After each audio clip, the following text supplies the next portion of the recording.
سوال یہ پوچھا گیا ہے کہ کیا غیر محرم مرد کے ساتھ عورت ہنسی مذاق یا چیٹ وغیرہ کر سکتی ہے یا نہیں،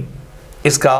جو ہے وہ اسلامی حکم جو ہے وہ کیا ہے؟ تو اس کا جواب یہ ہے کہ کسی بھی مرد ہو یا عورت غیر محرم سے ہنسی مذاق، یعنی مرد عورت سے، عورت غیر محرم جو ہے وہ مرد کے ساتھ کسی طرح کا بھی ہنسی مذاق یا اس طرح کی گفتگو جو ہے وہ نہیں کر سکتی۔ قرآن مجید کے اندر اللہ رب العزت ارشاد فرماتا ہے، یا نساء النبی لستن قاعد من النساء ان اتقیتن فلا تخضعن بالقول فیطمع الذی فی قلب مرض وقلن قولا معروفا۔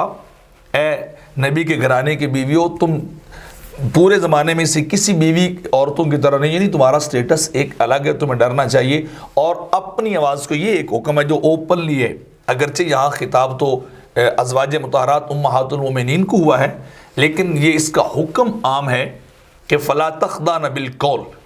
کہ جب بات کرو تو لیک چیک کے لچک کے نہ کرو، تاکہ جو سننے والا اس کے دل کے اندر غلط خیالات پیدا ہونے لگ جائیں، وہ سیکشل تھاٹس کی طرف چلا جائے، وہ گندی جو ہے وہ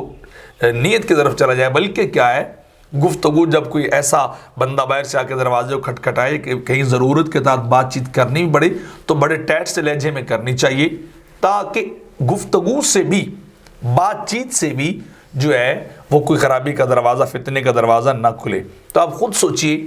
کہ عام ضرورت کی گفتگو کے اندر بھی یہ کہا گیا کہ وہ گفتگو بڑی ٹائٹ ہونی چاہیے، ضرورت کے مطابق ہونی چاہیے، زیادہ نہیں ہونی چاہیے، تو باقی ہنسی مذاق یہ تو بڑی دور کی بات ہے۔ عورت کی آواز بھی عورت ہے، اس لیے فتنہ پیدا ہوتا ہے آواز سے۔ آواز جب سنے گا دل میں شاہوانہ خیالات پیدا ہوں گے، پھر وہ اگلے معاملات کی طرف جائیں گے۔ اس لیے فقہ حنفی میں تو دوائی آتی ہے زنا کو بھی حرام قرار دی گئی، اور وہ یہی چیزیں ہنسی مذاق، چیٹنگ، میسجنگ، کالنگ یا اس طرح کی باتیں جو ہیں جو آج کل چل رہی ہیں، یہ کسی طرح بھی جائز جو ہے وہ نہیں ہے، لہٰذا اس چیز سے انسان کو بچنا چاہیے۔ قطعی طور پہ کسی غیر محرم عورت کے ساتھ یا کسی غیر محرم مرد کے ساتھ باہم ایک دوسرے کے ساتھ کوئی ہنسی مذاق شریعت محمدیہ صلی اللہ علیہ وسلم کے اندر جائز نہیں، یہ سارے کام حرام ہیں۔